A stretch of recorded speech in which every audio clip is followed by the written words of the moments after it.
My name is Luke Huckaba. I'm a principal architect at Rackspace. We have quite a lot of list of solutions that we use. Primarily, we have a product called Server Virtualization powered by VMware.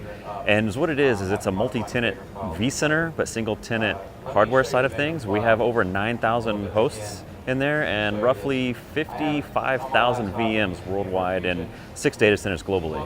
We also have other products called Dedicated vCenter, which is just that. Customers get their dedicated vCenter. We also leverage vCloud Director. We have a dedicated vCloud Director product. And we even have some other disaster recovery products that use SRM and vCenter replication. One of the best solutions has got to be the HA and DRS portion of vCenter, where it's kind of an auto load balancing and auto recovering of your cluster if one of your hosts happens to die. Luckily, it's pretty solid and you don't really have to deal with a lot of the HA stuff, but DRS is definitely very handy.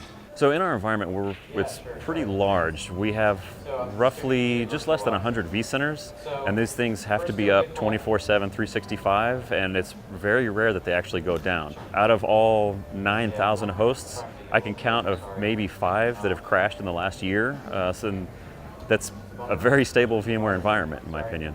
In a global environment with all 6 data centers, we have so many hosts that and VMs that we work very closely with VMware to help push their maximums and really push the envelope of how many VMs we can fit in a vCenter and how many hosts we can fit in a vCenter to really help drive those maximums even higher for VMware. So at Rackspace, we get mission critical support from VMware. If we have any issues, we call directly into VMware and we usually get a response within 4 hours. Any major technical issues that we come across, they're very responsive. They work with us to help figure out what the problem is, and a lot of times we found bugs in their software and help them release patches to fix them.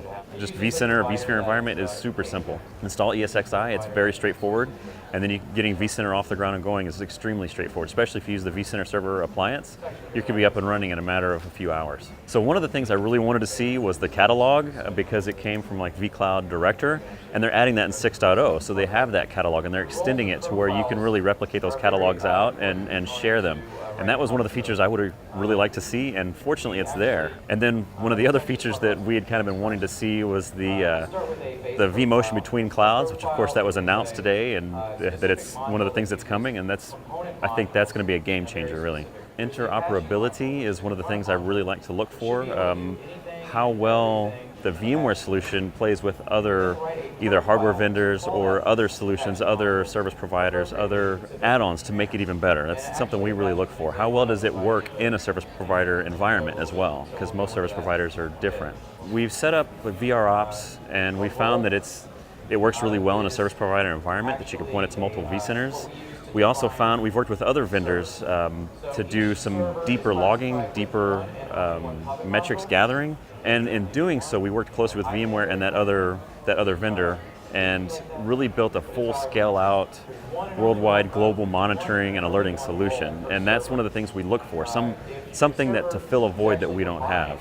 vCenter and the vSphere stack's got to be a 10 because there's nothing else enterprise ready like they are.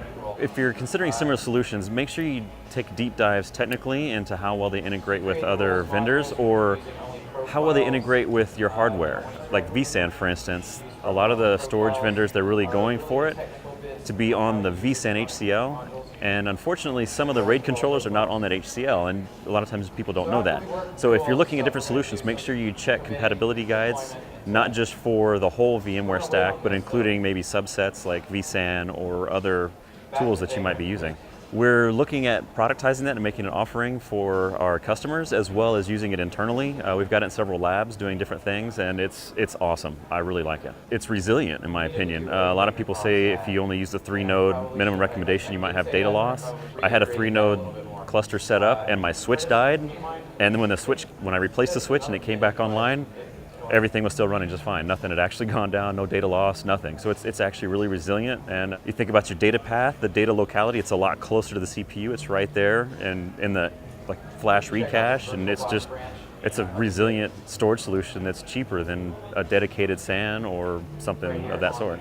It's extremely important to me. I usually start Googling and looking to see, or on Twitter, and find other vExperts or other just subject matter experts that have talked about it, what benefits they've seen or maybe pitfalls that they've seen. To me, that holds more water than a lot of the white papers I see, because white papers target maybe a specific use case, but I want to see more broadly, how does it function, how does it integrate, how stable is it of all things, but I really value the community involvement and opinion of others when I'm looking at solutions.